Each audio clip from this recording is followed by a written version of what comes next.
o a esas intervenciones urbanas que se hicieron en X ciudades que ustedes estudiaron. Esta clase de hoy, que se titula como se titula el documento que yo resumí, ¿no? El documento de todos los trabajos que ustedes tenían que hacer estaba en la clase, ¿no? Lo único que tenían que hacer era descargarlo y analizarlo. Si se dieron cuenta, en el documento se llamaba de la manzana al bloque. ¿Y alguien me puede decir a qué le suena eso? ¿Por qué hablamos de la manzana al bloque? ¿Qué tiene que ver con nuestro crecimiento en la ciudad?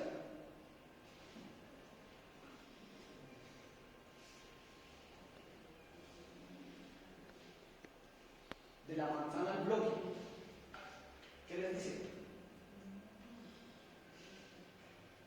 ¿No? Como desde lo general a lo particular. O sea, lo que es como la vivienda. Ese, digamos, es un acercamiento, pero vamos un poco más allá. ¿Quién estudió Barcelona? ¿Nadie? ¿Quién estudió París? De los que están acá. ¿Cómo era la manzana en París? Las manzanas en París, o sea, por lo general eran rectangulares, pero cuando este señor Osman hizo como que el nuevo trazado realizó la condición generando manzanas triangulares. Listo, hasta ahí. Ahorita seguimos con ustedes. Nos dice la manzana de misma forma, ¿cierto? Una característica de la ciudad fundacional del país. También lo veremos en Barcelona. Y tenía unas características muy definidas. ¿Quién analizó la ciudad de ¿Cómo era la manzana allá?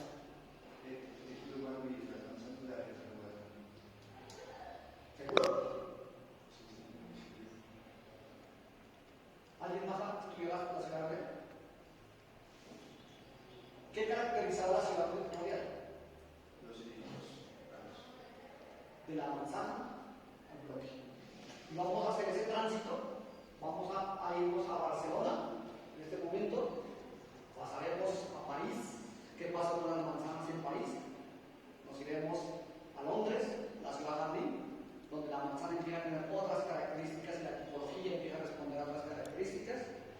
Seguiremos en Ámsterdam, hay unos trabajos en Ámsterdam, donde la manzana y la edificación adquieren otras características diferentes. Seguiremos con Frankfurt, donde otras condicionantes, porque estamos en otros tiempos y otras necesidades, ¿no? Ya los de Frankfurt nos dirán qué condicionantes teníamos en ese momento, y la manzana y la vivienda y la ciudad empiezan a responder a otra forma, y terminaremos con la ciudad radial, donde definitivamente la manzana desaparece y aparece el bloque, con otras condiciones totalmente diferentes a lo que era la manzana de París o la manzana de Barcelona o todas las que hemos pasado. Entonces, en ese recorrido, ustedes nos van a ir diciendo qué encontraron. Para empezar, tengamos en claro esto, que estamos analizando unas ciudades, cuando digo analizando, no solo en este trabajo, sino en los ejercicios que ustedes están haciendo en su taller, en sus trabajos de análisis y diagnóstico y demás.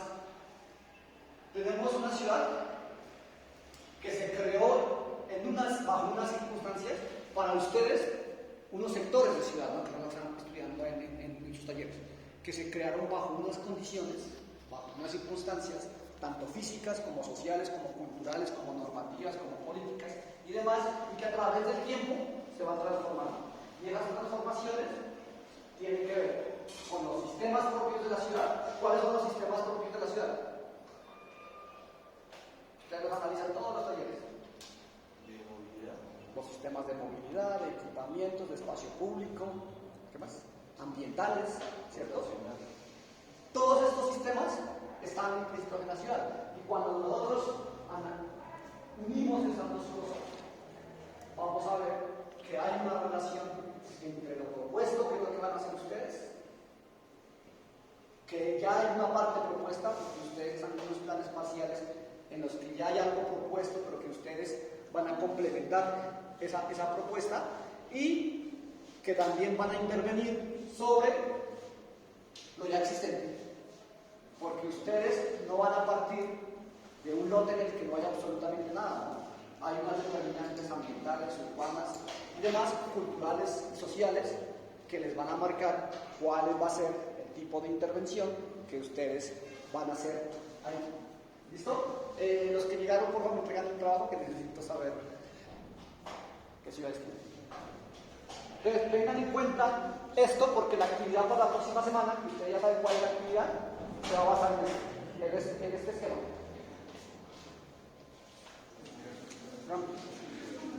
¿Quién tenía una cocedora de las chicas?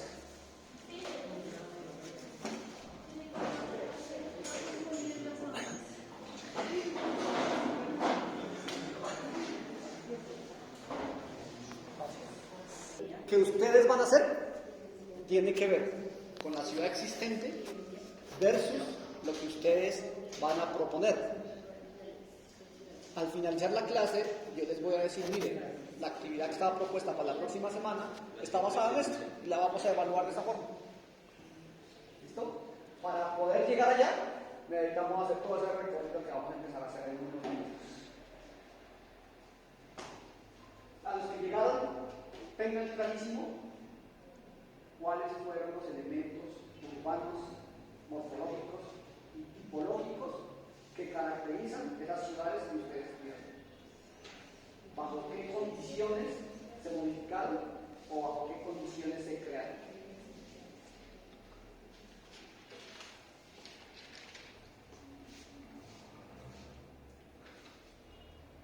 Si ustedes se dieron cuenta, cada uno de esas ciudades que ustedes estudiaron correspondía a un periodo de la historia de las ciudades, de cómo nacieron las ciudades modernas y de qué estamos hoy. La primera que aparecía dentro del estudio era Barcelona. Por eso nos estábamos necesitando de urgencia a los que estudiaron Barcelona, porque nos van a decir a partir de qué elementos morfológicos y tipológicos se hizo la intervención de Barcelona.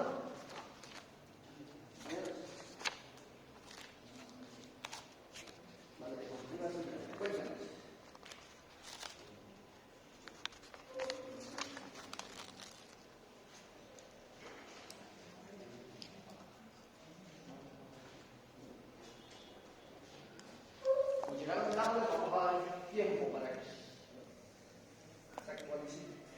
Vamos a pasar a París. París y Barcelona están como en un lapso de tiempo muy similar, bajo unas condiciones físico-espaciales muy similares, bajo unas condiciones de intervención sociopolíticas muy similares. Entonces, empecemos con París y nos devolvemos a Barcelona. ¿Quién tenía París? Ustedes. ¿Cuáles fueron las condiciones morfológicas, tipológicas y de ciudad que condicionaron el crecimiento o la intervención de Barcelona?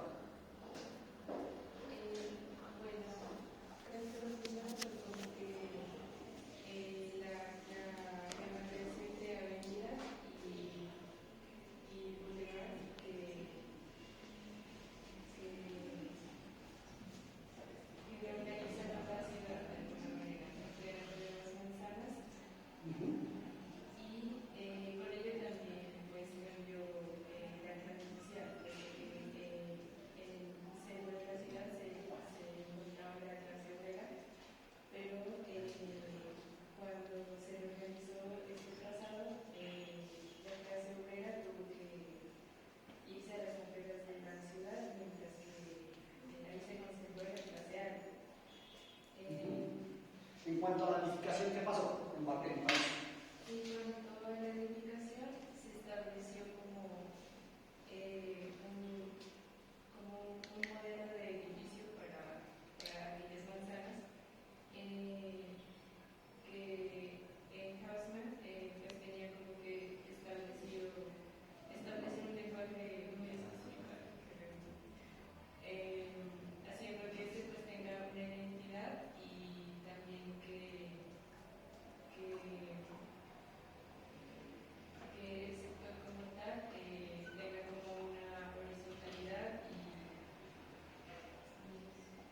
Dos elementos importantes marcan la intervención de Barcelona. Barcelona, a diferencia de las ciudades que vamos a ver más adelante, que parten de ceros, que parten de terrenos en los que la ciudad necesita crecer y en los que hoy no hay nada, París y Barcelona, y en este caso París, parte de la intervención de la ciudad existente. Y lo hace a través de dos elementos urbanos, y por eso la mayoría, yo intenté que los que están en proyecto urbano analizaran París, porque París tiene un fuerte componente urbano que la compañera nos los acaba de mencionar. Y nos dice la teoría y nos dice la compañera, París se intervino a través de dos elementos esenciales, la avenida y el bulevar, ¿cierto? Y morfológicamente, que es esta línea roja que está aquí y que se ve acá en las otras manzanas, esta línea roja empieza a modificar cómo debe ser ese crecimiento de Barcelona, de París, porque París pues, era una ciudad existente que tenía un tipo de edificaciones, ¿cierto?, que respondía a unas necesidades. ¿De qué época estamos hablando? 1853 más o menos, ¿cierto?, en la que pues está pasando algo, ¿no?, a nivel social. ¿Qué está pasando?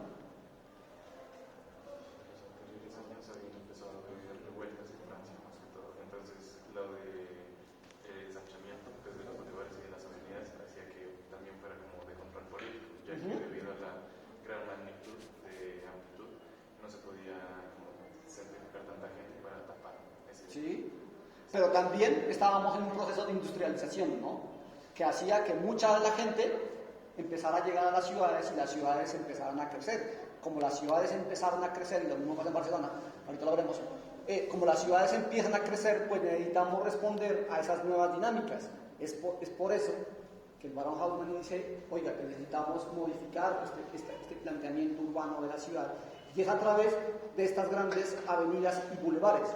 ¿Qué caracteriza un bulevar? ¿Alguien ha ido a Cali? Todos han ido a Cali. ¿Alguien conoce Cali? En Cali hay un bulevar, ¿no? Bueno, le llaman bulevar. ¿Saben qué es un bulevar? ¿No? Un bulevar se caracteriza como una gran avenida urbana que tiene comercio principalmente y que, como dijo la compañera, buscaba darle unas dinámicas diferentes a esa ciudad o a ese sector de la ciudad, respondiendo a unas demandas. ¿Cuáles eran esas demandas? El crecimiento de la población, ¿cierto?, la industrialización, pero también, y también pasa en Barcelona, a una influencia política y social que se vivía en el momento. Con estas intervenciones desde lo físico-espacial, que es donde nos corresponde, ¿cierto?, los politólogos lo valoramos de todas maneras, pero desde lo físico-espacial se hizo a través de la avenida y del bulevar, y cuando se plantean estos sitios, por eso le preguntaba a la compañera, ¿qué pasó con las edificaciones que se plantearon ahí en ese momento? Empezaron a tener unas condiciones diferentes, unos usos diferentes, que respondieran a esas nuevas avenidas y a esos nuevos, o a ese nuevo bulevar que se planteaba como elemento estructurante de la ciudad, ¿cierto? La ciudad clásica, la ciudad antigua, ¿cómo funcionaba? Pues no se pensaba todavía en esas dinámicas urbanas, sociales, económicas que debería generarse, sino que tenía otra lógica de funcionamiento, ¿no?, que era la vivienda y nada más, pero aquí empiezan a surgir otra serie de actividades, y es a través de esos elementos del bulevar, de la avenida y de otros elementos urbanos como los nodos o las plazoletas o todos esos espacios públicos, porque aquí empieza a generarse el espacio público también, visto como desde lo colectivo y desde lo social, como una respuesta desde lo social, empiezan a estructurar una forma diferente de configurar la ciudad, pero dentro de la ciudad existente, ¿no? Miren que aquí estamos hablando de la ciudad existente, y entonces yo les pregunto, ¿es este o sería este un tipo de intervención que ustedes van a hacer en ese momento? En sus talleres. ¿Podríamos asemejarlo? O sea, trabajar con lo existente. ¿Será? ¿Podríamos hacer una intervención de esta magnitud? No, ¿Por qué? Porque ustedes van a actuar sobre una ciudad, una parte, un sector de la ciudad que se está planteando, ¿no?, para un futuro desarrollo. Que hay un entorno existente, sí, pero ustedes no van a intervenir puntualmente sobre ese sector existente. Nos devolvemos ahora sí a Barcelona. Y en Barcelona, ahora sí ya nos pueden contestar los compañeros cuáles fueron los elementos estructurantes que condicionaron Barcelona. Yo diría que la antropología cuenta con una cuadrícula no ortogonal, la cual representaba cosas. Yo proponía unas calles amplias y unas avenidas diagonales, las cuales iban a facilitar la circulación, ¿no? En cuanto a la tecnología, pues era una cosa con bloques abiertos, los cuales contaban con un jardín en el medio para aumentar la iluminación natural y también contaba con una plana en la esquina, ¿no? De las grandes manzanas. ¿En qué contexto se encuentra Barcelona? Contexto físico-espacial.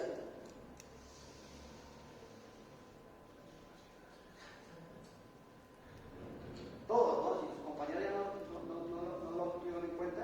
¿En qué contexto físico-espacial se encuentra Barcelona?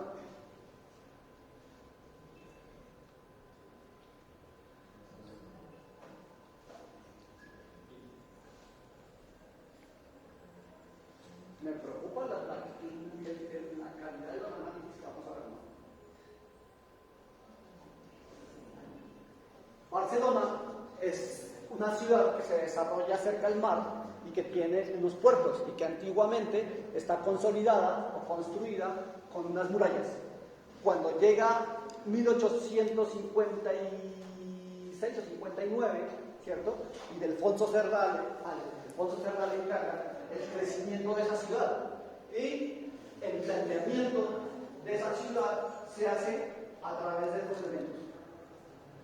Como resultado de plantear esos ejes estructurantes de ciudad, es que se origina el Chaplán, la manzana, el bulevar, la avenida y todo lo demás.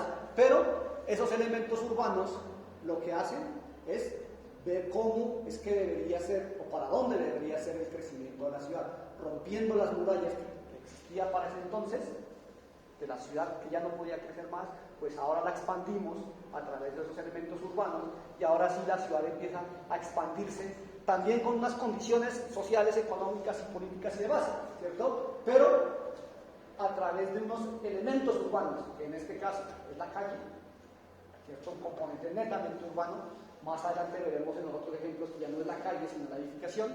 Pues acá todavía sigue siendo la calle como espacio público la que empieza a condicionar el crecimiento de esa ciudad. Y claro, cuando empieza a surgir ese crecimiento, empiezan a surgir una serie de elementos de espacios públicos y demás, y estos ejes lo que hacen es empezar a decir para dónde debería crecer la ciudad, ¿no? Y entonces, como parte del análisis de lo que habíamos visto hace 15 días, ustedes decían, miren, en Barcelona, ¿qué pasó? Primero fue la parcelación, la urbanización y la edificación. O primero fue la edificación, después fue la urbanización y después la parcelación. O la parcelación resultó como resultado de, ¿cierto? Eso es lo que debería estar en los análisis.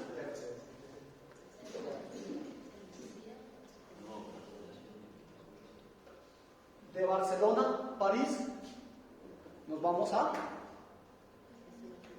Londres. Y en Londres surge un nuevo planteamiento de la ciudad. ¿Quién tiene la ciudad jardín? ¿Solo ustedes dos?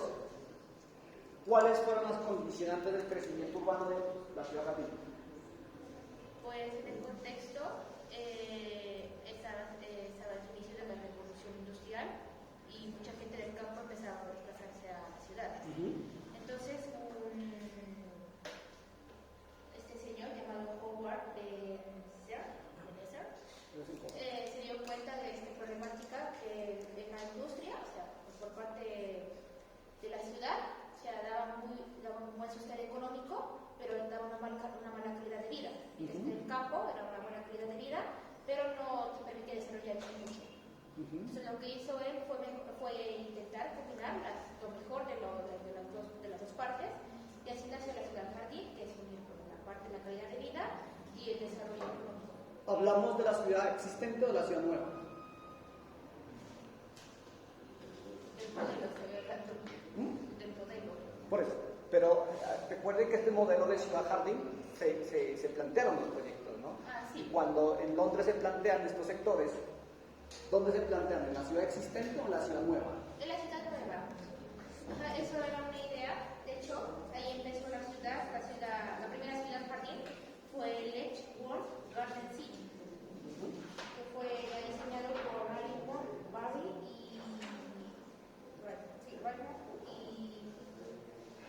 Y entonces, en la ciudad jardín, a diferencia de la ciudad de Barcelona y de París, donde hay una ciudad existente, y entonces nuestro proceso de parcelación, urbanización y edificación se modifican, en la ciudad jardín, como partimos de una ciudad nueva, sí podemos aplicar la teoría, ¿no? Primero tenemos la teoría, y con base en la teoría aplicamos al modelo de ciudad que se desarrolla.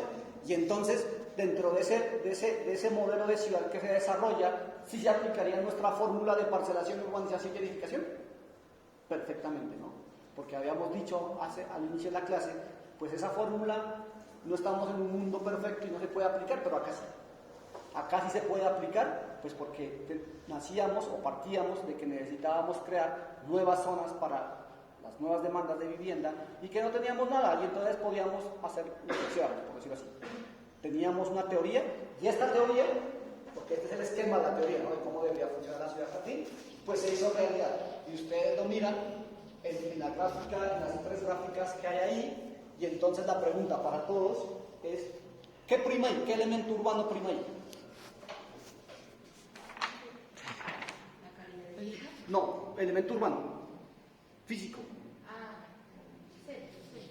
Habíamos dicho que en París y en Barcelona era el bulevar, era la vía, era la gran avenida, las manzanas.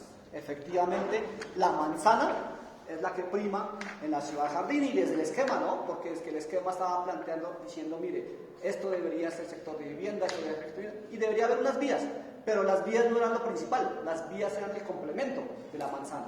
Y cómo la manzana se conforma ya es con la tipología. ¿Y cómo es la tipología de la vivienda en la ciudad jardín? De la cual hemos heredado algunas cosas, ¿no? Pues sí, era aislada. ¿Para qué? Las viviendas eran aisladas y familiares. Las viviendas eran aisladas y empezaron a crear unos aislamientos, tanto posteriores como anteriores, llamados aislamientos, y de la que nosotros heredamos algo, ¿no? ¿Qué heredamos? ¿Cómo le llamamos a esos aislamientos en nuestros barrios? Los famosos antejardines, ¿no? Que en algunas partes se han ocupado, se han ido haciendo otras cosas, pero que ese principio del antejardín viene desde esa teoría de la ciudad jardín, de que a diferencia de París y de Barcelona, donde está la calle y inmediatamente está la edificación, acá tenemos la calle, tenemos el andén, tenemos el antejardín, después tenemos la edificación y otra vez tenemos el patio posterior, ¿no? Está todo ese elemento de espacio público, semipúblico y privado, algo que hablamos en la charla del jueves pasado, donde decíamos cuál es la relación del edificio con la ciudad.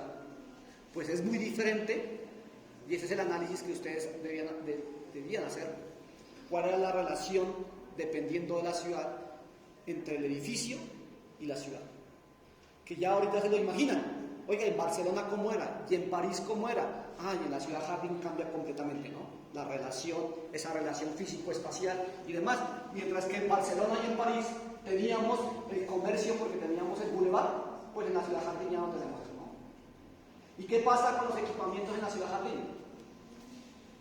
Pues principalmente la idea era unir todos los equipamientos que eran en el centro.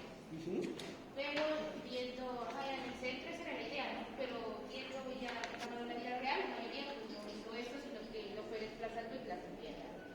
Empezamos a ver como la primera zonificación, por decirlo así, ¿no? donde decía la manzana de viviendas deberían ser estas, y el equipamiento debería estar por aquí, o debería estar por aquí, o debería estar por acá, y que nosotros también heredamos parte de eso. Miren que en los barrios más clásicos tenemos barrios, y por allá tenemos la cancha y el salón comunal, ¿no? Como parte de ese equipamiento. Como un principio de esta ciudad jardín. Claro, nosotros no lo aplicamos porque pues estábamos en otra época, en otras condiciones, y bajo otras circunstancias totalmente diferentes. Pero estos componentes que ustedes dibujan acá como esquemas, sí se pudieron aplicar, ¿no? Que se han modificado es otra cosa. Que es clarísimo ejemplo de los planteos solares morales del proceso de parcelación, urbanización y edificación. Sí, completamente. ¿Listo? Pasamos a Ámsterdam. ¿Qué pasa en Ámsterdam? Y Ámsterdam tiene unas condiciones físico-espaciales también totalmente diferentes, ¿no?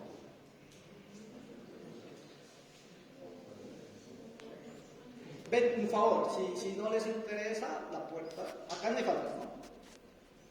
Si no les interesa, creo que hay algunos que sí les interesa y nos podemos quedar charlando más cómodamente.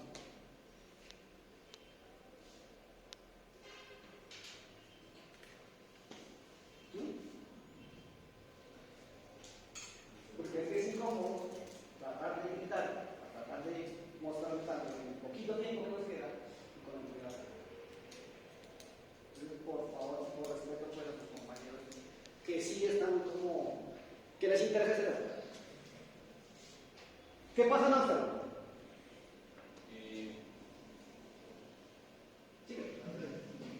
Es la ciudad de canales, entonces en el siglo XVII, con la expansión de la Edad de Oro, se generó una serie de canales que expandían desde el centro antiguo hacia el exterior, por eso la morfología de las manzanas tiene una forma rectangular.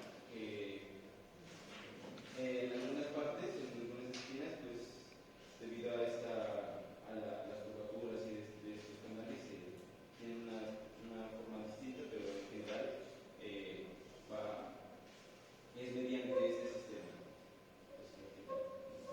¿Por acá? O sea, el desarrollo de la economía moderna se da mediante la influencia de la especificación hídrica, ¿no? Del río Ámsterdam.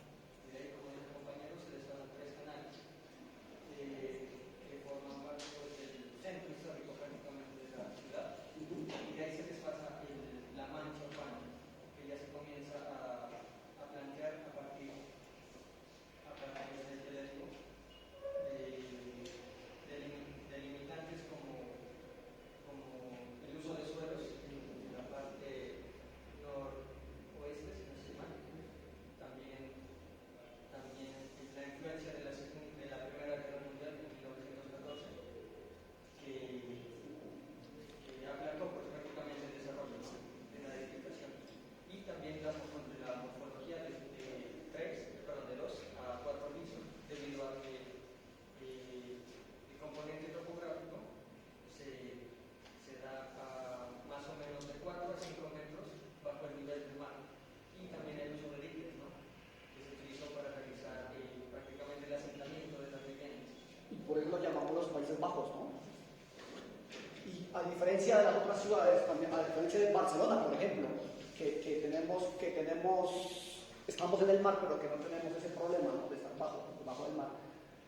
Si hay unas condiciones naturales, pues Ámsterdam tiene que responder a otras necesidades, ¿no? A otras condiciones particulares del contexto natural. Pero, como estamos hablando de la morfología y la tipología, pues nos vamos a analizar no toda la ciudad, sino la manzana. Y la manzana empieza a responder a unas condiciones diferentes. Recuerden que estamos en qué periodo, cuando se plantea o hace el planteamiento de Ámsterdam. Tú lo dijiste, ¿no? Periodo de entreguerras. Y el periodo de entreguerras tiene unas condiciones sociales, económicas y políticas que ya empiezan a responder a otras dinámicas. Si por allá París y Barcelona respondían a la industrialización, a que la gente estaba llegando a las ciudades y todo lo demás, pues acá necesitábamos responder a otras condiciones, ¿no? También tiene que ver con eso, claro, la industrialización construcción y lo demás, pero principalmente a toda esa dinámica que estaba generando ese periodo entre guerras, también el desplazamiento y también a la mayor población que se iba aglomerando en las ciudades. Si tenemos una fuerte aglomeración en las ciudades, pues necesitamos mucha más vivienda. Y entonces, si comparamos Ámsterdam, la manzana de Ámsterdam, la morfología de la manzana de Ámsterdam y la tipología de la manzana de Ámsterdam con la ciudad jardín, ¿qué pasa? ¿Qué ven ustedes? ¿Qué ven ustedes en su composición morfológica? Ciudad jardín, Ámsterdam.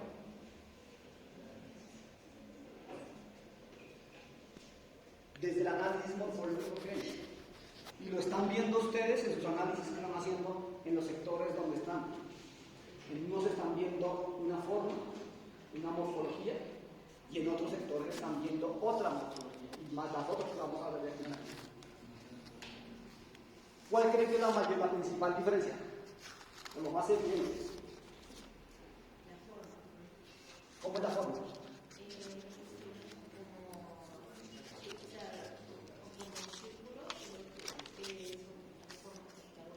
Bueno, la ciudad jardín, el esquema partió como un círculo, ¿no? No necesariamente tenía que ser ronda, ¿no? Era más el concepto. Pero sí encontramos algo que es bien evidente y es la densificación. ¿Cierto? Mientras que en la ciudad jardín hablábamos de la vivienda aislada o apareada, acá hablábamos de la vivienda adosada. ¿Y eso qué implicaba?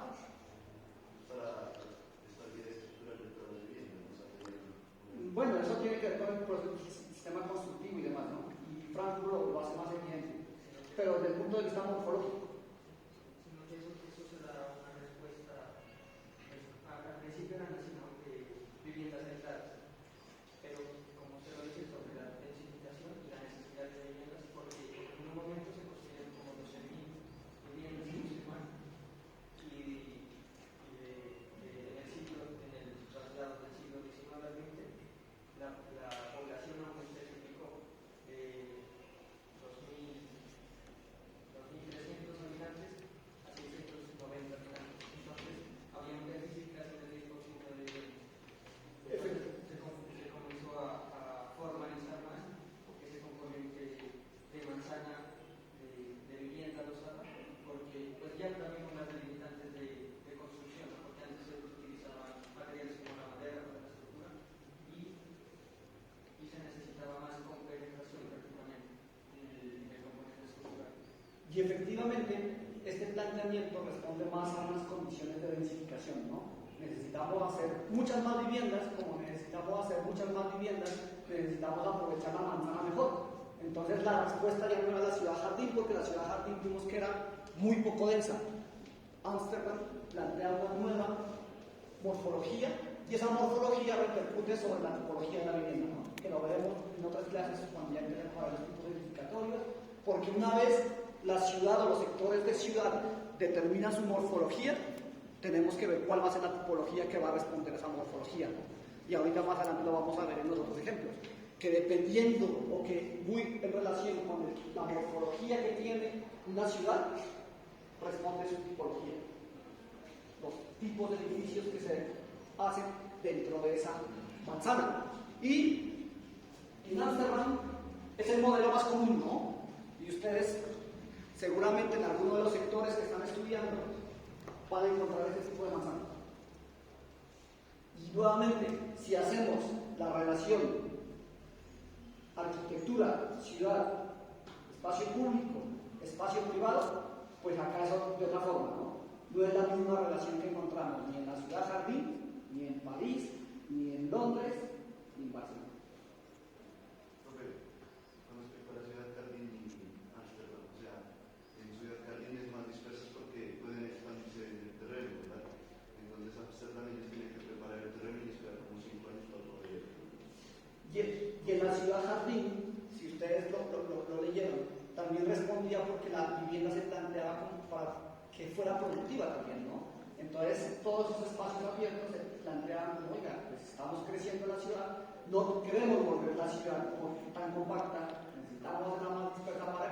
se generen zonas productivas y demás. Mientras que Ámsterdam ya es un sitio consolidado, ¿cierto?, dentro de la ciudad, al que tenemos que sacarle el mayor provecho. Y por eso se genera este tipo de morfología que después se repite en otras ciudades. ¿Qué sector de Pasto se les parece a Ámsterdam? A la manzana, ¿no? La manzana. Morfológica y tipológicamente. Muchos de nuestros barrios en Barcelona. El centro no, el centro se parece más a Barcelona, con guardar las proporciones. La cuadrícula, pero acá no hay cuadrícula. No está la manzana cuadrada. ¿Dónde encontramos esta morfología? Acá en Pasto hay mucho, ¿no? Tamasagra, es uno. Villaflor, por allá arriba, es otro ejemplo de este tipo de manzana. Y es tan común esta manzana que también la encontramos en Nueva York. Por una diferencia, ¿no? La migración de los holandeses hacia Nueva York, de Manhattan principalmente, que hoy la tipología de Nueva York es otra. Cambió por otras circunstancias, lo veremos más adelante. Y había un autor, ¿no?, Fred Pulgas, que habla en un libro de Niños en Nueva York y dice, oiga, ¿por qué la manzana tuvo que haber cambiado tan drásticamente si su concepción inicial era otra? La casa, la posada.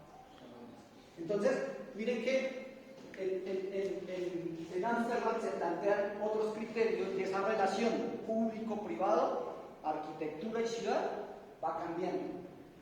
Y los alemanes tampoco se quedan atrás, ¿no? Los alemanes en Frankfurt, con plantean otros criterios, ¿no? Respondiendo a otras necesidades. ¿Cuáles son las necesidades y esos criterios de intervención? Bueno, primero pues había estudiado que fue una ciudad amurallada en principio. Luego de que tumbaran eso en la época medieval, se empezaron a generar parques que dieron una importancia entre la equivalencia entre la ciudad y el campo, ¿no? Luego de eso, Frankfurt se convierte en una ciudad industrializada, lo que genera que haya hacinamiento en la parte de los obreros, y eso pues es una problemática, ¿no? Porque no hay planeación. Luego de eso, debido a las guerras, se destruye, ¿no?, gran parte de la ciudad, por lo que se invierte bajo el gobierno hubo un gobierno de Ludwig, fue en 1924-1933, que apoya con soluciones pues, de administración pública, de planificación y construcción, y le da la libertad a un grupo de arquitectos liderados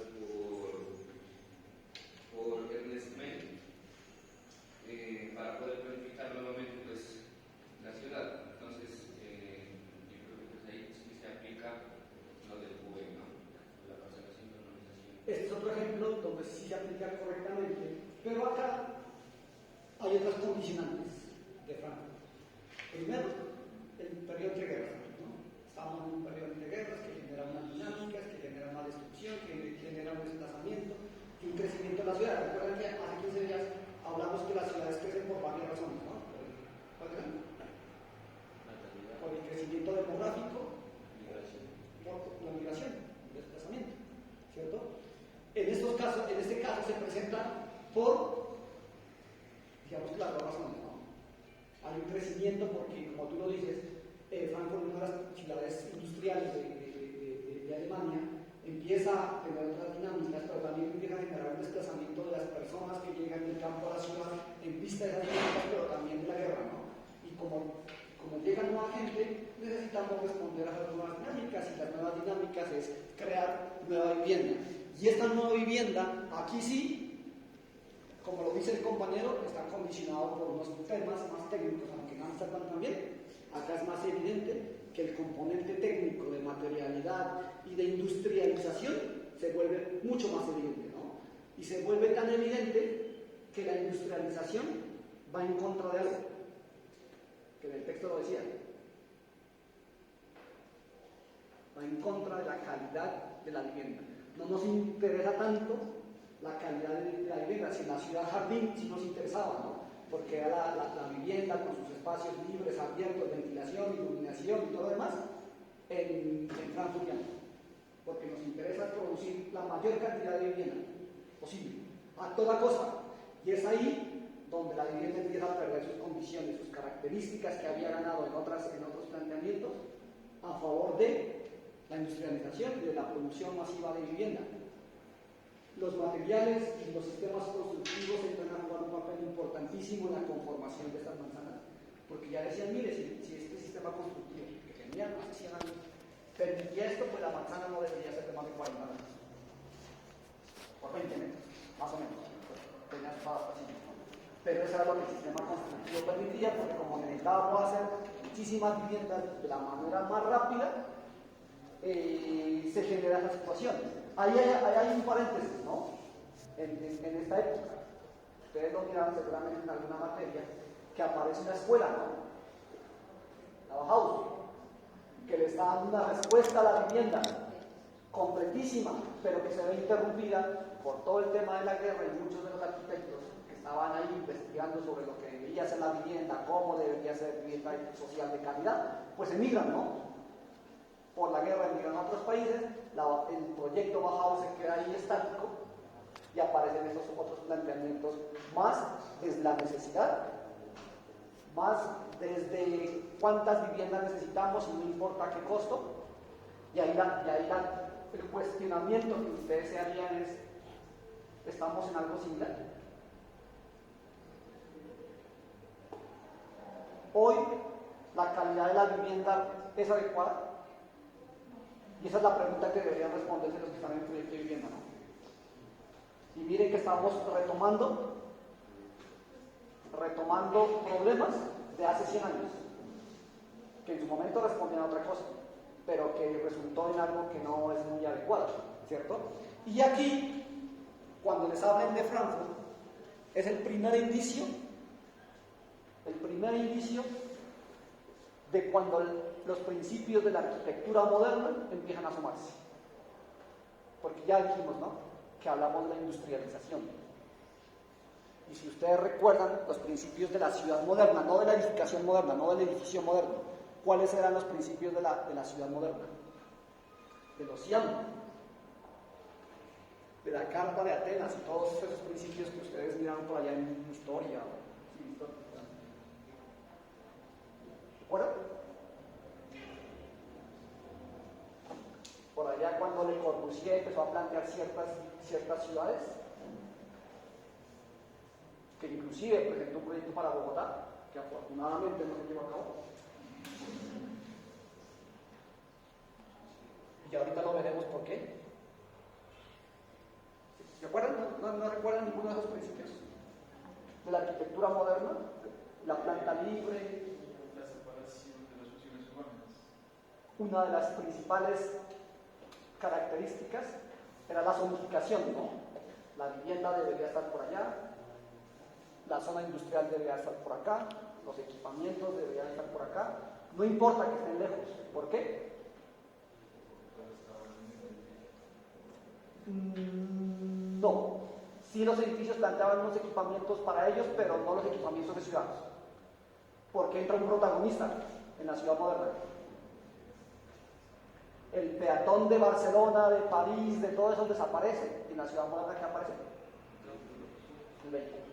Y entonces empezamos a hacer una ciudad para el vehículo, de la que todavía somos víctimas, ¿no? Y entonces llega la Villa Matheus, o la ciudad radial. ¿Quiénes más hicieron la ciudad radial? ¿Son ustedes? Y entonces, ¿cuáles fueron los principios de la ciudad radial?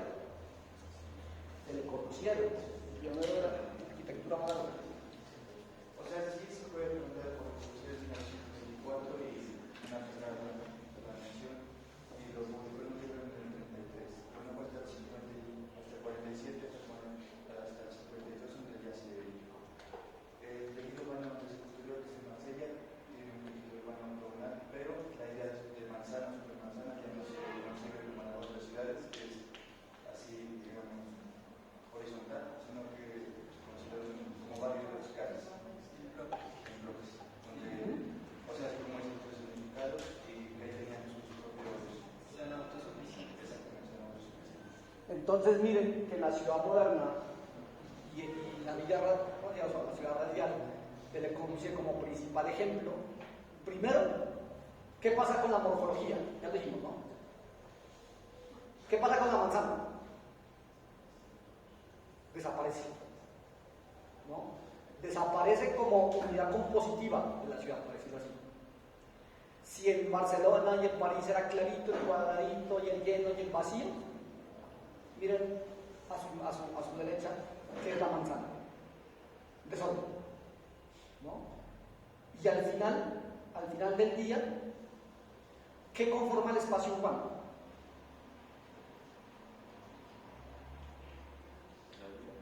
¿Qué? No. Cuando ustedes van a la Plaza de Nariño y se paran en la Plaza de Nariño, en el centro de la Plaza de Nariño, ¿qué conforma la Plaza de Nariño? ¿Qué? Las edificaciones, ¿no? Entonces, si la edificación está totalmente definida, como pasa en esas manzanas de París, Barcelona y los centros históricos nuestros, pues el espacio urbano es claro, ¿no? El espacio público es claro, la calle es clara. ¿Qué pasa cuando ese espacio urbano lo conforma el bloque suelto? Usted en la Plaza de Nariño se para y dice, el espacio urbano, este espacio público es cuadrado. Clarito. ¿Qué pasa cuando pasa el bloque suelto? Váyanse por allá las torres, todas las torres que hay por allá, y párense en la calle y digan, ¿cómo es? ¿Cuál es la forma del espacio urbano? Desaparece, ¿no? Se desconfigura totalmente. Cuando el espacio urbano se desconfigura por la disposición del bloque suelto, pues se pierden todas las características, los usos, las relaciones que se creaban en ese espacio urbano, ¿no? Que estaba condicionado en Barcelona y en París por las dinámicas comerciales y demás, en Ámsterdam un poquito y en Frankfurt un poquito por la calle, ¿no? Porque ya los espacios urbanos no eran tan grandes, pero la calle estaba muy conformada. Era evidente la calle, y ustedes aquí en los barrios tradicionales ven que la calle es evidente, ¿no? Y la gente cuando sale se encuentra ahí en la calle. Pero en el bloque suelto ya es difícil, ¿no? Que el espacio urbano se defina, se delimite y se use. Al final del día, ¿qué conforma hoy el espacio urbano?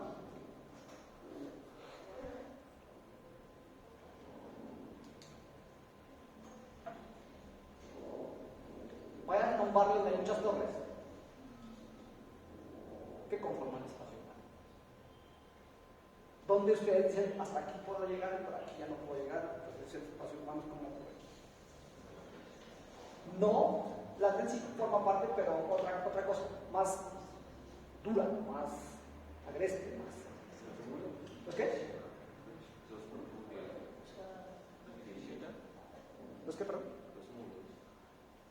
Los cerramientos. Hoy los cerramientos son los que conforman el espacio urbano, ¿no? Pero ustedes dicen, ¿realmente eso es un espacio urbano? ¿Realmente eso genera las dinámicas que debería tener la ciudad para tener una vida adecuada de relaciones, de relación arquitectura, ciudades, transiciones entre espacio público, privado y demás? No. Se cierra completamente y cuando se cierra, el peatón se excluye, y ese fue el problema del movimiento moderno, ¿cierto? Que excluye al peatón, dejamos la vía, el carro pasa, pero ¿qué pasa con ustedes cuando van caminando por una zona de esas? La sensación de inseguridad, ¿cierto?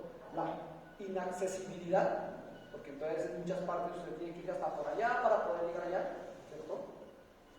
Aunque el planteamiento urbano, los conceptos de modernismo, de Corbusier y todo, pues no planteaban la reja y eso, ¿no? Eso fue ya un invento más local. Planteó la reja. De hecho, el de Corbusier sí planteaba la planta libre, ¿no? De que yo pudiera pasar de aquí para allá y transitar todo lo demás, y nosotros lo adaptamos por otras condiciones y demás. Pero entonces, miren que acá la conformación de la manzana se pierde completamente. La relación edificio ciudad, que en Barcelona era inmediata, que en la ciudad jardín había una transición pero que era factible, acá se pierde. Y entonces la vida urbana desaparece, y esa es la principal crítica que se hace al movimiento moderno.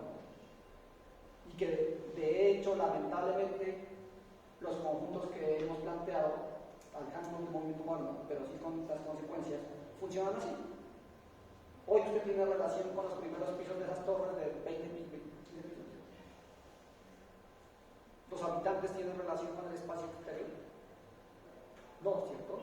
Hay una ruptura. Y esos análisis que pasan, porque aquí estamos bajando muy rápidamente, esos análisis, esas transiciones y todas las circunstancias que están pasando, tanto en París, Barcelona, Ámsterdam, Frankfurt, la Villarreal, es los que deberían estar dentro de sus análisis, ¿no?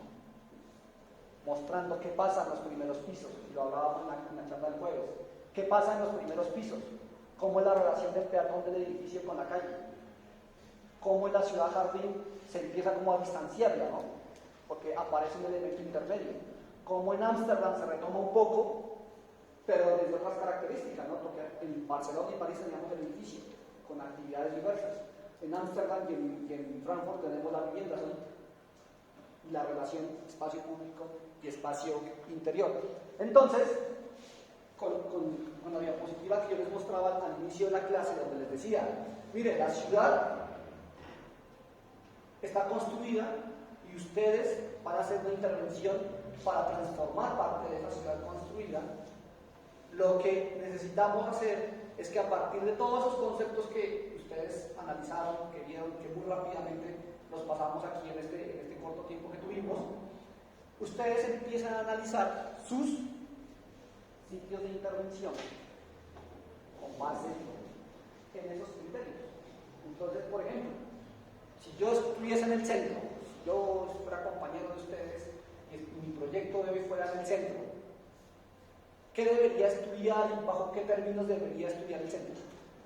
Referenciándolo a estas teorías que hemos visto, ¿no? La ciudad jardín. Seguramente yo voy a ver qué pasó en Barcelona, qué pasó en París, ¿cierto? Y voy a ver cómo esas dinámicas que se generaron por allá, si se generan acá, ¿no? Y ustedes hasta cierto punto ven que sí se generan, de otra forma, de otras escalas, de todo lo que sea.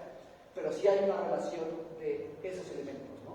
Y entonces cuando yo empiezo a analizar el centro, voy a empezar a hablar de todos los componentes que dijimos de Barcelona y de París, ¿no? De la calle, de la calle es el boulevard, pero ya no es el boulevard, sino nosotros le llamamos la calle comercial, y de cómo esa relación arquitectura y ciudad empieza a tener unas condiciones.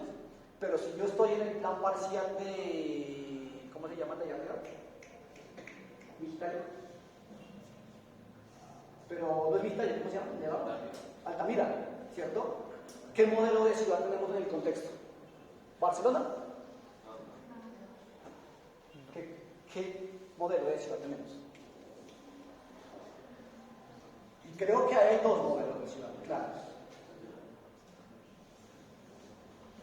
Hacia arriba uno y hacia abajo otro, o hacia el lado uno y hacia abajo otro.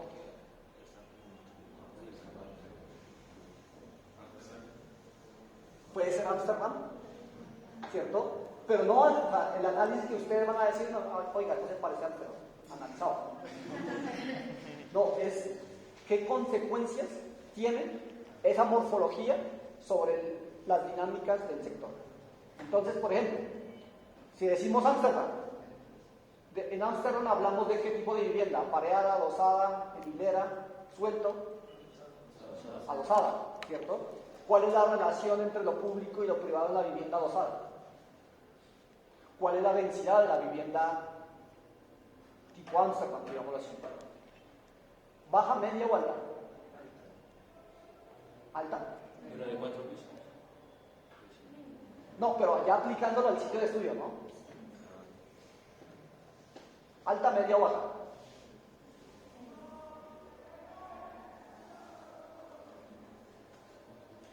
Para el momento en que se planteó Ámsterdam, pudo haber sido media.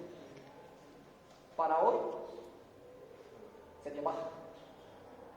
Completamente baja. ¿Por qué? Porque hoy tenemos las megatorres, ¿no? Y esa sería densidad alta. Entonces yo creo, yo no recuerdo muy bien, en Altamira ya hay unos entornos de unas torres, ¿no? Sí. ¿Qué tipo de modelo de ciudad tenemos ahí? La ciudad moderna, ¿no? El bloque suelto. Y el bloque suelto, ¿qué densidad tiene? Ahí sí tenemos falta, ¿no? ¿Y eso qué dinámica te está generando? ¿La qué? Sí, claro, la desorganización, pero analicémoslo más a fondo. ¿Cómo se solucionan los equipamientos allá?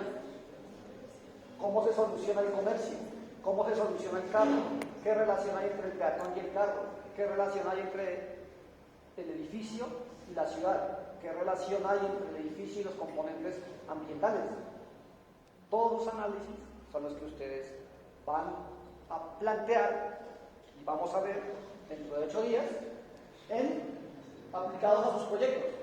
Porque la idea, yo les decía que en la guía de clase, no es que esto lo veamos y se quedó ahí guardado y dentro de un semestre no le acuerden de nada, sino que ustedes con estos criterios empiecen a abordar la ciudad desde ahora en adelante.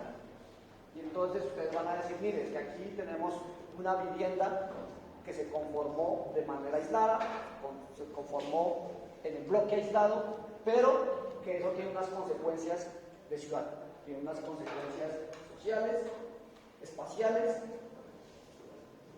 desde el análisis y desde la propuesta. Los que van a proponer vivienda, por ejemplo, ¿qué van a proponer? ¿El bloque aislado? ¿O la manzana en hilera? ¿La vivienda en hilera?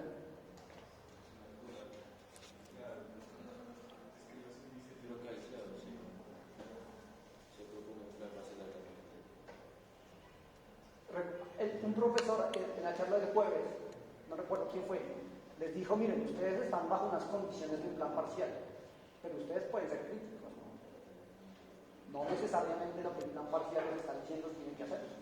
Para eso estamos en la academia, porque ustedes en algún momento, viendo esto, dicen, oiga, pero es que esta no es la ciudad que debería estar en Pasto. El plan parcial de Centenario plantea esto, ¿no? Los que lo han visto, los que lo conocen. Creo que no lo están trabajando este semestre. Pero el plan parcial del Centenario propone esto. De hace 80 años. De más de 80 años. Y que ya se demostró que no funcionó. Por toda esa ruptura que crea entre el urbanismo y la ciudad. Y el plan parcial del Centenario plantea esto. Y entonces ustedes van a decir, no, pues como el plan parcial plantea esto, pues hagamos eso. O ustedes van a ser más críticos, más propositivos, más dinámicos. Y en lugar de proponer eso, van a decir, mire, es que el contexto que tenemos es como este. Y frente a esto, ¿qué proponemos? No proponemos lo mismo, ¿no? ¿O sí?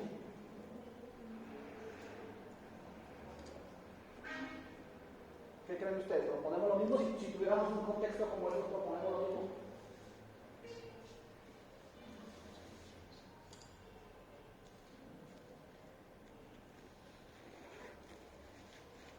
¿O no proponemos lo mismo?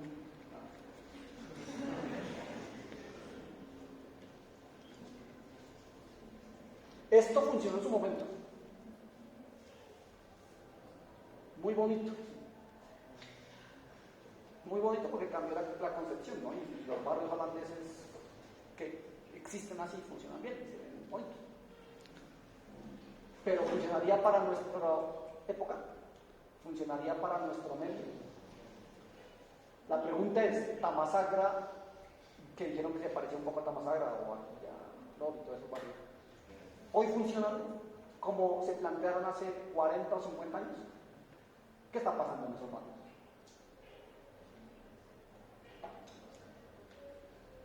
Pues al estar como tan fragmentado hay zonas verdes como esparcidas alrededor del parque. Esa es la condición de la morfología. ¿Qué está pasando con la morfología? Que ya no podemos hacer mucho, ¿no? A no ser que hagamos un plan como el de Barcelona o el de París. ¿Qué está pasando con la edificación en esos sectores? ¿Alguien vio? ¿Qué está pasando con la edificación? Entonces esta manzana, que era lo que yo les decía, que en Nueva York, claro, se planteó lo mismo, pero que hoy Nueva York es completamente diferente, porque entonces un lotecito de eso hoy es una torre de 30 pisos. pues en Pasto, si miras estos extremos, está pasando lo mismo, ¿no? La manzana que se planteó con un funcionamiento de baja densidad, donde vivía una familia con un patio y un antejardín, pues hoy es un edificio de 4 pisos donde viven 4 familias o 3 familias y tienen 3 carros, y entonces como el carro no alcanza en una casa, lo ponemos en el andén o en el antejardín o en la vía, ¿cierto? Y eso empieza a modificar todas las condiciones de vida. Entonces, yo por aquí escuché que alguien dijo, pues si funciona, si lo proponemos. Y yo les digo, ¿será que responde a nuestras necesidades? Entonces, el otro compañero, no, pero ya, de otra universidad, va a decir, no, entonces propongamos la torre. Y esa es la solución. Y entonces, ¿qué se les ocurre a ustedes? Hasta donde yo tengo entendido, ustedes en 2 semanas en taller ya llegan a una aproximación, ¿no? ¿Qué van a proponer? Los que están en vivienda, aquí viene una cosa importante. Aquí estamos hablando de vivienda, pero también los equipamientos ¿para quiénes son? Para satisfacer la vivienda, ¿cierto? Y entonces, los que van a proponer equipamiento van a hacer lo que hicieron en la ciudad Javier, proponer el equipamiento por allá.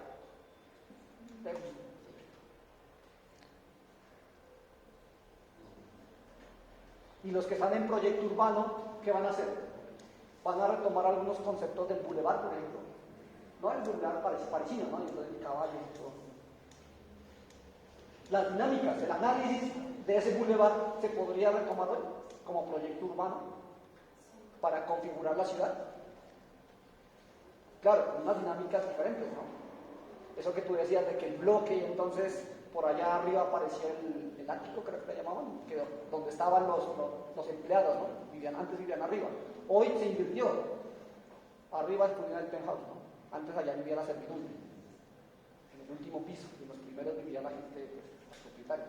Hoy se invirtió. Pero bueno, el planteamiento de hoy no va a ser ese, pero el bulevar podría ser una opción para recuperar la dinámica de la ciudad. Y frente a entonces estamos hablando de proyecto urbano, estamos hablando de equipamiento y estamos hablando de vivienda. Cualquiera de esos planteamientos tiene que ver con esto que hemos visto. Y mi preocupación es que van a proponer. Recuerden que el 50% de este corte es lo que ustedes van a mostrar dentro de 15 días, ¿no? Y la evaluación va a partir del análisis que ustedes hacen con relación a todos estos términos. Con relación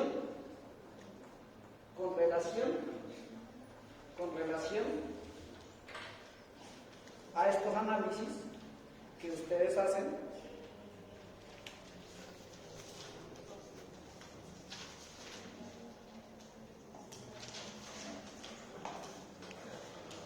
desde las relaciones, no encontré ninguno. No encontré, los que miren, no encontré ninguno que haya hecho un corte y haya dicho, mire, en este planteamiento de París, Londres, Ámsterdam, la relación público-privada es esta. La relación entre la calle y la edificación es esta. La relación entre los usos del primer piso, París, por ejemplo, y los segundos pisos y los terceros pisos es esta. La relación entre el bloque suelto y la ciudad es esta. Pero ahora sí aplicados a sus sitios de intervención. Y entonces nos van a hablar de la manzana, de la morfología, de cómo es el tipo de edificación y todo lo demás. Y dentro de 8 días tenemos un avance de eso. Para que no lleguen a la entrega con pues en ceros, ¿no? En ceros pues desde esta materia. Entonces en 8 días vamos a ver el análisis que ustedes están haciendo de sus sitios de intervención a partir de todos estos conceptos. En digital sí, van a subir su plancha y la vamos a revisar ahí. No, la plancha la hacen en el formato que ustedes vayan a entregar. No sé cómo vayan a entregar ustedes el análisis. Diego, no sé cómo lo van a manejar. Esa es la misma plancha. Lo que nos interesa es saber qué conceptos están aplicando para el análisis de esas ciudades. Los que estén interesados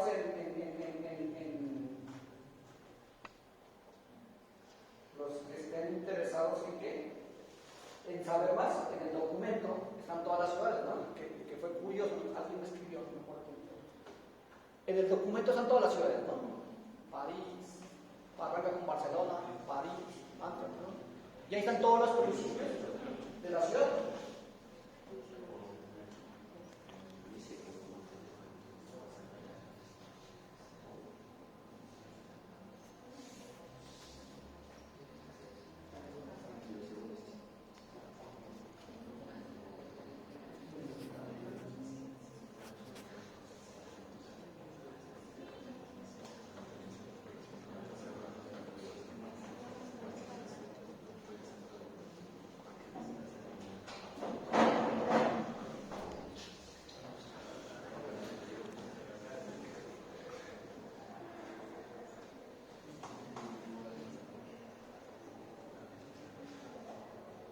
¿Preguntas, muchachos?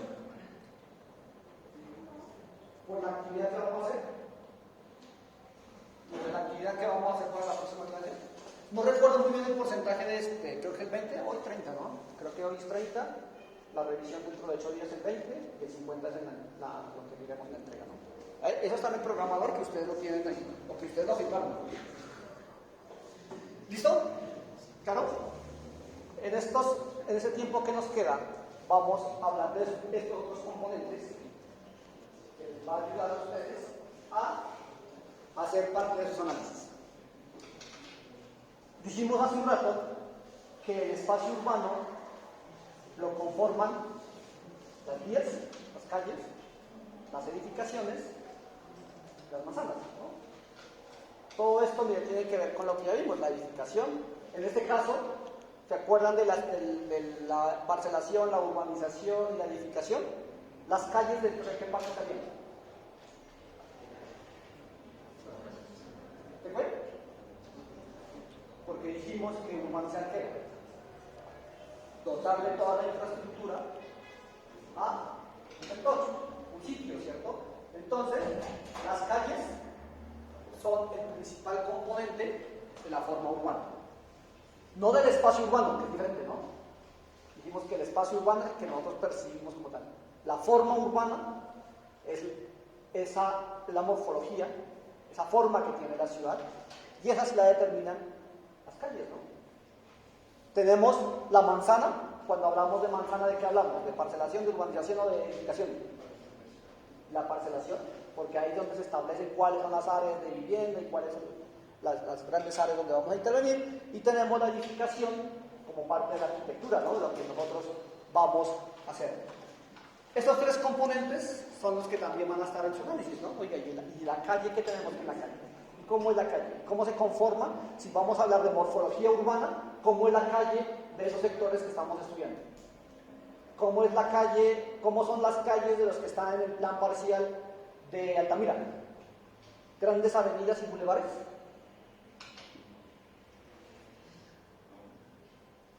Mira lo que dice el compañero acá. Son calles. Y si entonces uno dice, oye, ¿y esa infraestructura? ¿Y qué voy a hacer? Ahí viene el análisis, ¿no? De ustedes. ¿Cómo son las calles en el plan parcial de Villadores? Los que están estudiando ya ese sector. ¿Hay alguien que está allá en ese sector? ¿Cómo son las calles? Existentes y propuestas, ¿no? Pues también son así como estrechas porque la vía principal, que es la Panamericana, pues queda al inicio del barrio. Entonces de aquí para acá son vías más locales, más pequeñas. ¿Y las que se proponen cómo son? Esas, pues en este vacío urbano también, como hay algunas vías que tienen un fin, entonces la idea es hacer una continuidad en ese vacío urbano que hay, interconectarlas. ¿Son locales? ¿Qué densidad piden para ese plan parcial o plantean para ese plan parcial? ¿Media, alta o baja?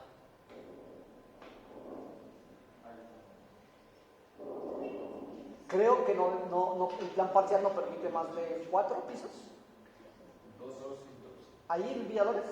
¿Seguros? Sí. Póngale cuidado a eso. O no sé si lo modificaron, porque inicialmente eso no planteaba más de 4 pisos por el volcán, por el riesgo volcánico. Si ya lo modificaron, bueno, listo. Pero entonces tienen que ver cómo es la infraestructura que se plantea ya en el proceso de urbanización, ¿no? ¿Qué otro plan parcial hay?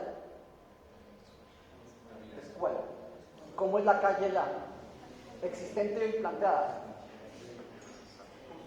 ¿Sí? ¿Son amplias? ¿Y qué densificación plantean allá? Desde la norma.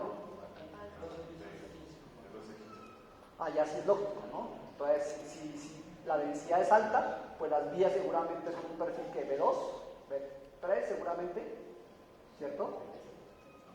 Mientras que no sé qué tipo de vías se estén planteando allá, guiadores. Tengan cuidado porque yo creo que el planteamiento inicial eran vías como B3, locales. Y la densidad, pues obviamente no iba a responder a eso.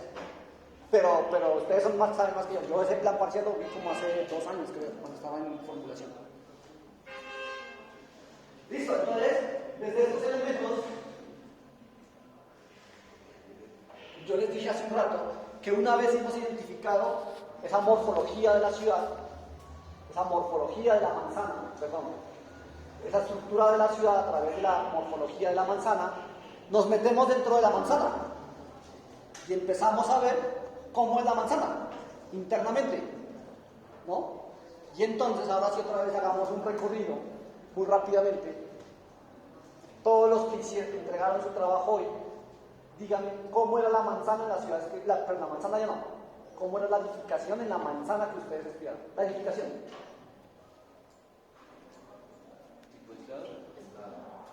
La ciudad jardín era clarísimamente aislada, ¿no? De baja densidad. La de Ámsterdam, adosada de baja densidad. Sí. Al inicio se plantearon también por condiciones fiscales que los lotes tenían que la fachada tenía que responder a los canales, no tenía que dar de frente. La fachada principal tenían que ser estrechos en la fachada y ya los en fondo. Y eran familiares en un inicio, pero después empezaron o sea, con las mismas dimensiones empezaron a hacer torres. Y de hecho Ámsterdam, más adelante lo veremos, evoluciona la manzana, ¿no? Y después hace bloques de manzana, no en altura, densidad media. Lo veremos más adelante. Por ahora salgamos de esta historia. ¿Cómo era la edificación en Frankfurt? La edificación, ya nos referimos a la edificación únicamente, o al tipo edificatorio.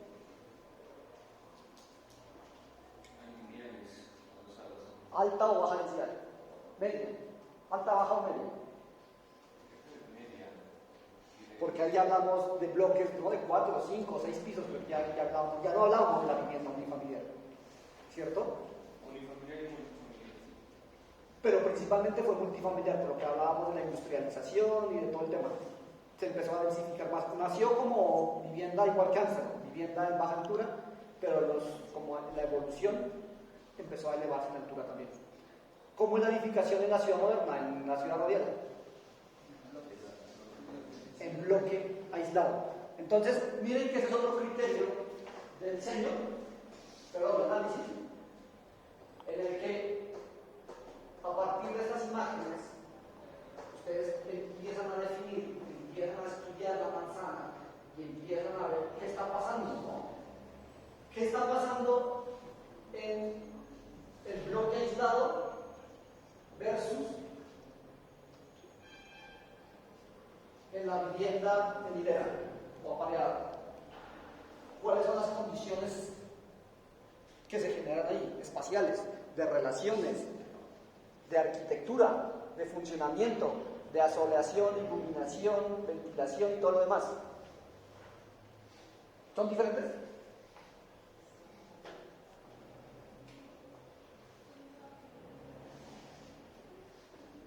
Totalmente diferentes, ¿no? Y entonces en la primera, segunda, tercera, cuarta, en la quinta imagen donde está el bloque suelto, sus compañeros de la clase anterior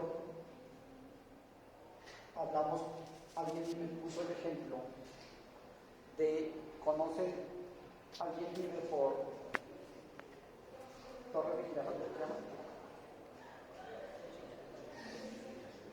De los de San Pedro de Río, unas torres gigantes que hicieron por allá. Si conocen, si han pasado por allá, ¿qué tipología tenemos allá? Bloque aislado. ¿Listo? ¿Qué condiciones se generan? Físicas, condiciones físicas, ¿no?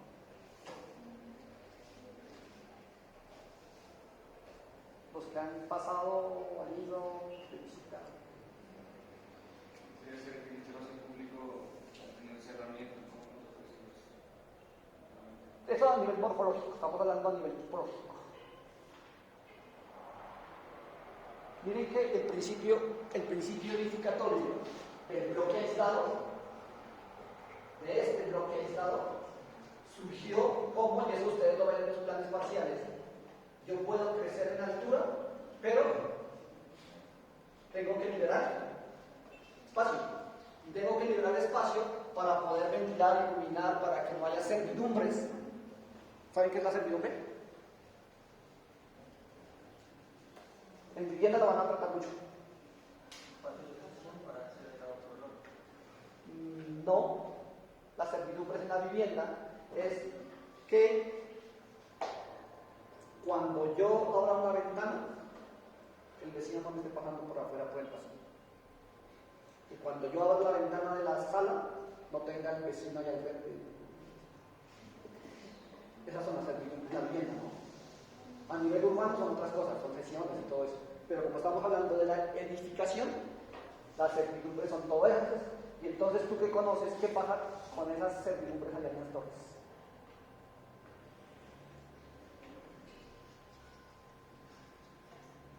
Bueno, yo conozco esas, pero seguramente pasan muchas otras.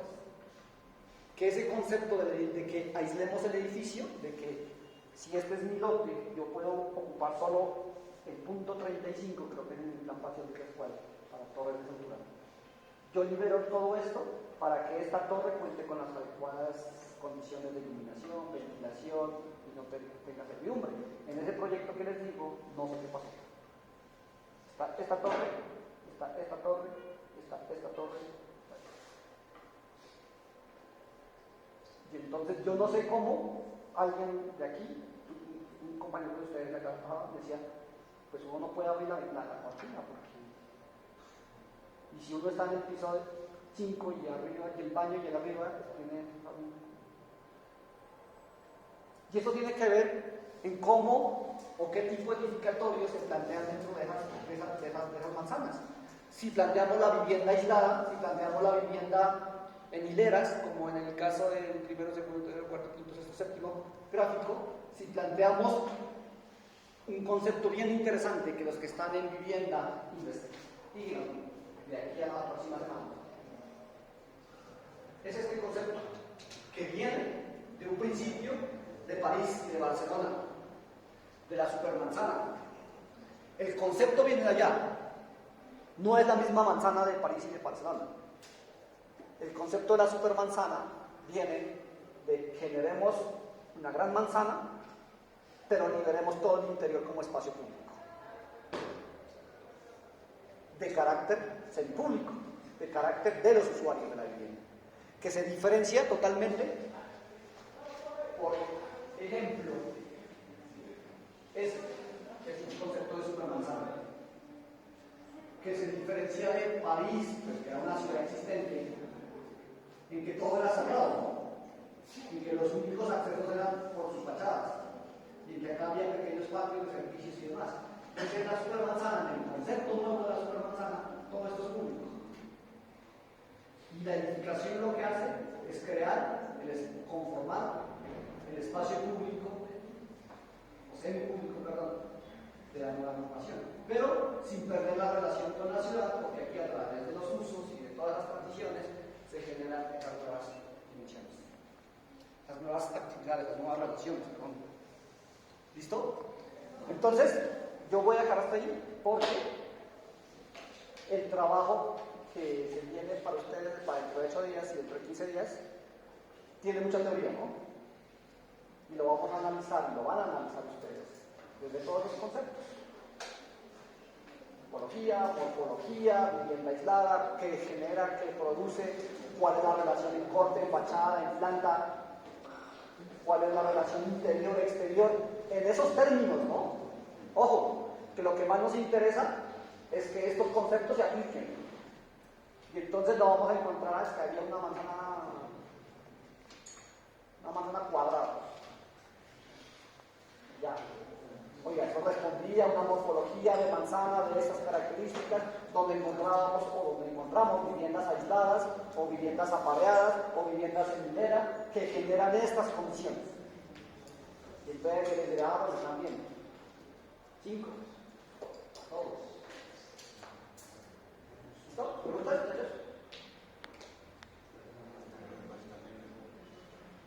No van a entregar nada aparte de la plancha que ustedes van a hacer. Ustedes en su análisis de los planes parciales están haciendo un análisis humano, ¿no? ¿O no? ¿Qué están analizando en esos planes, en esos planes? ¿Sí? ¿No están analizando la morfología del sector? ¿No están analizando la tipología del sector para poder intervenir? Esa misma plancha que ustedes van a presentar hasta ayer, como parte del análisis morfológico, tipológico, también de movilidad, ¿no? Porque hablamos de que la calle conforma la ciudad. Pero los mismos análisis son los que van a presentar. Entonces, si ustedes tienen en su entrega una plancha que se llame análisis morfológico y tipológico, como parte del taller, pues esa es la que les presenta. Y esa es la que va también a presentarse en el día de la entrega. Dentro de 8 días vemos un avance, pero dentro de 15 días vemos una entrega. ¿Preguntas ustedes? ¿Claro? Lo he asustado acá, compañero, como... ¿Listo, ustedes?